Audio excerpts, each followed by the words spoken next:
we were just talking about it just earlier today before we started this, and we was just talking about how people try to overthink when you start in a business. You try to perfect everything.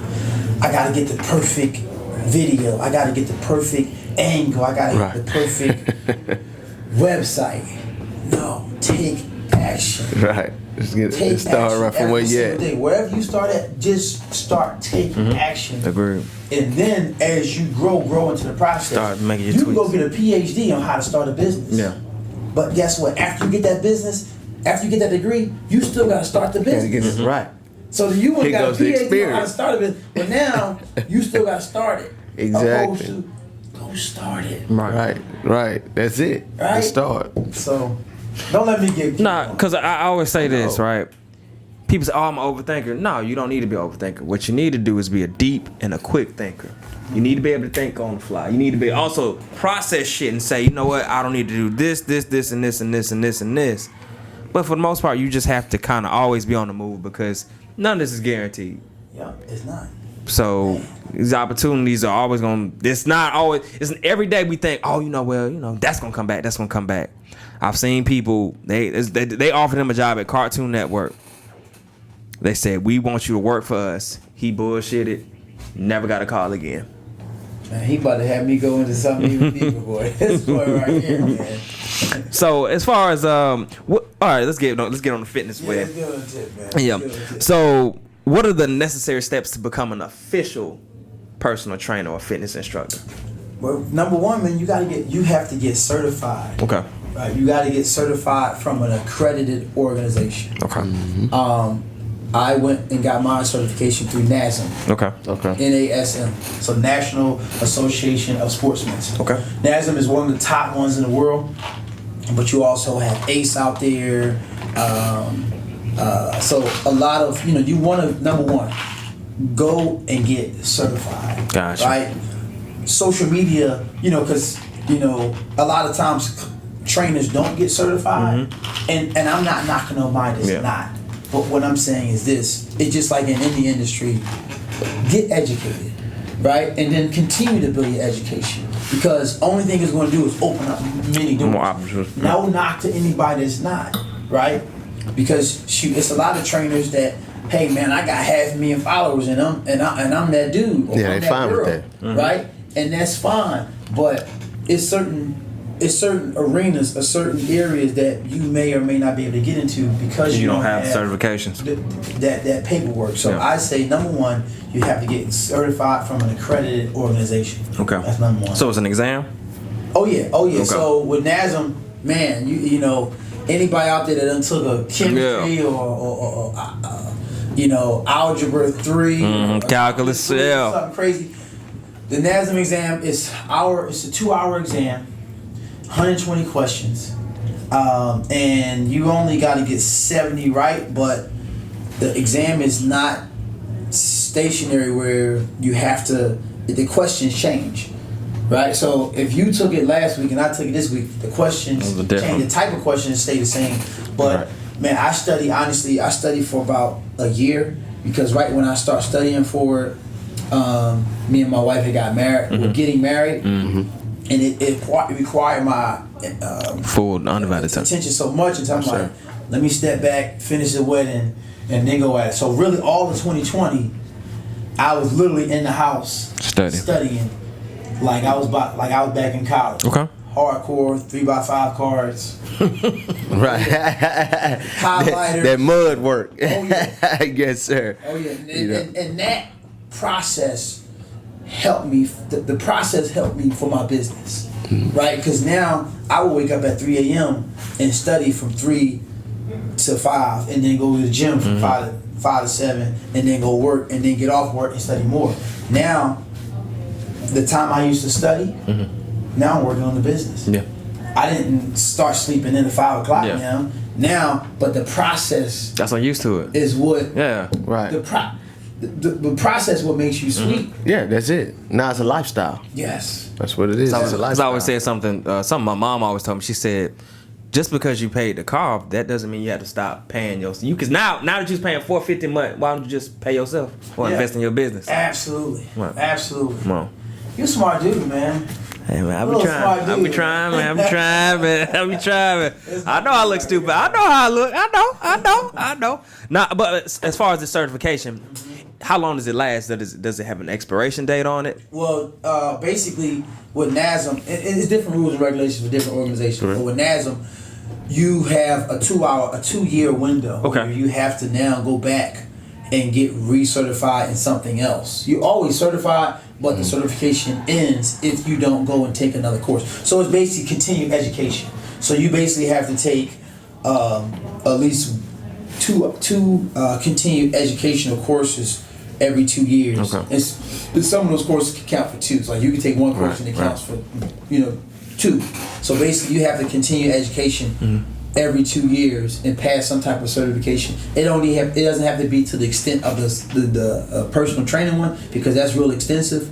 Right. But every 2 years you have to get recertified in something else, like whether it's group training or nutrition or something. So the good thing about it, it continues. It pushes where you don't get stagnant. Yes. Keep on educating yourself. Building your knowledge. Okay. That's awesome. And so go ahead. Yeah, and the fact that they make you do something different. Yes. You know what I'm saying? Like, we're going to take you out your comfort zone. Yeah, put you here. Right. You're going to grow out of your comfort exactly. zone. So what are some key mistakes you would... Because on this show, we like to kind of help a newcomer. Yes, absolutely.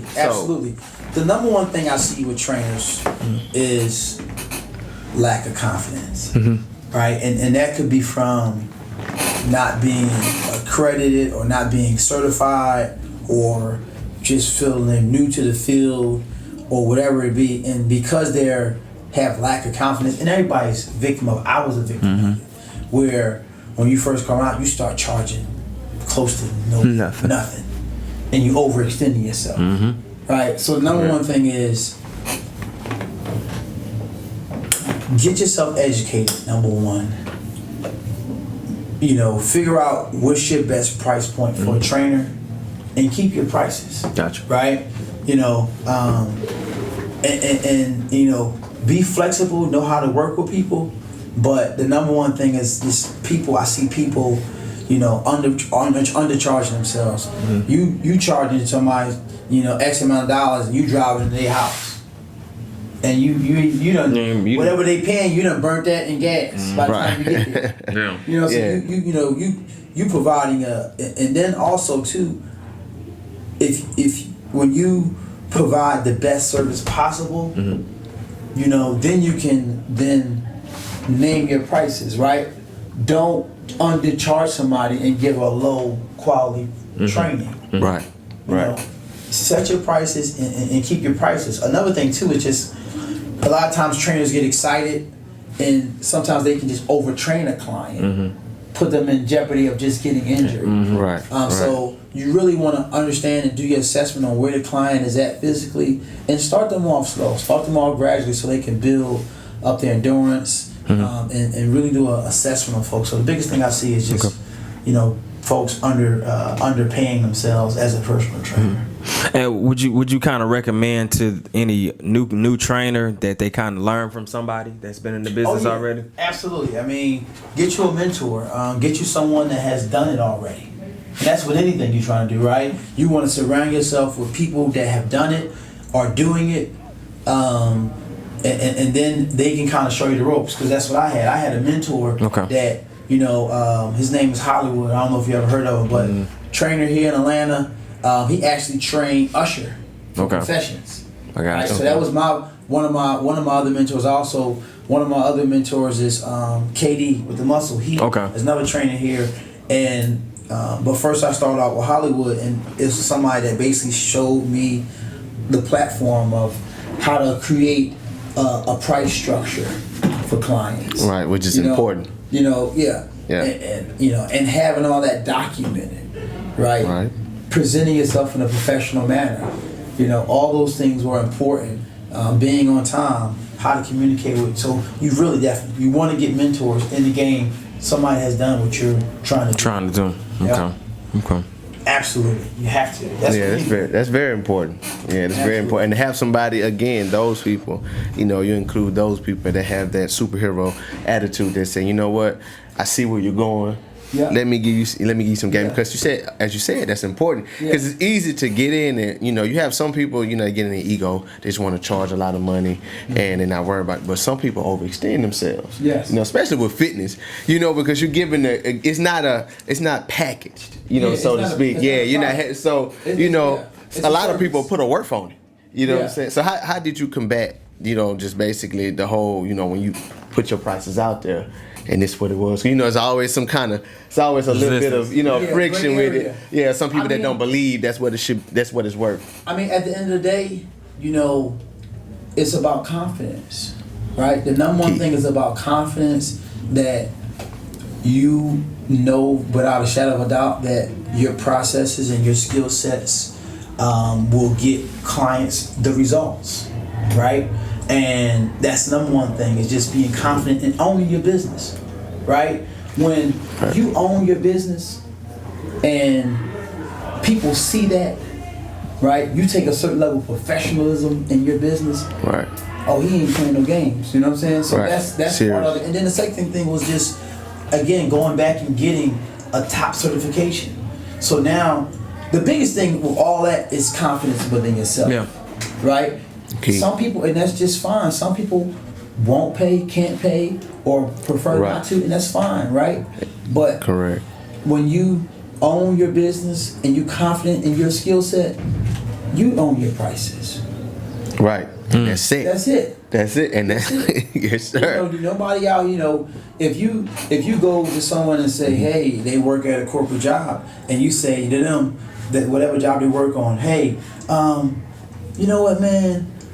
If the boss came to them and said, you know what, we know you're doing a phenomenal job, but we're gonna cut your wages in half this month, just because we feel like that's probably the best thing. They're gonna be like, well, I'm not working. All right, I'm out. They're gonna roll out, right? Yeah. It's the same thing. It's the same thing for personal training, and that's another problem in itself because sometimes when you got folks that aren't confident, they run into those folks. They run into trainers that are paying Right. close to nothing, and then they come to you who's somebody Right. experienced, and they think that's gonna be the same process. No, and it ain't. It ain't gonna be the same thing. So Right. number one thing is owning your craft, knowing the value in your craft, right? Because not, as a personal trainer too, you're not only, it's power in changing somebody's body. Yeah.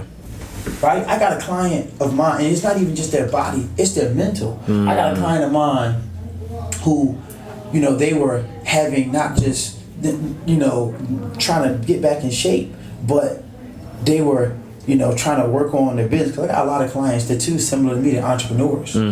And she's having they were having problems with their business. Yeah. Right? She, having confidence issues with herself physically, right?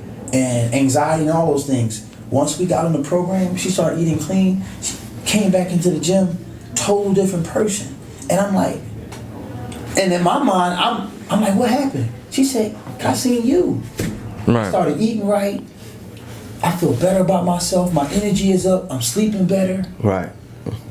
These are That's- things. Because I was about to tell her, maybe you need to go see a therapist, because she was anxiety.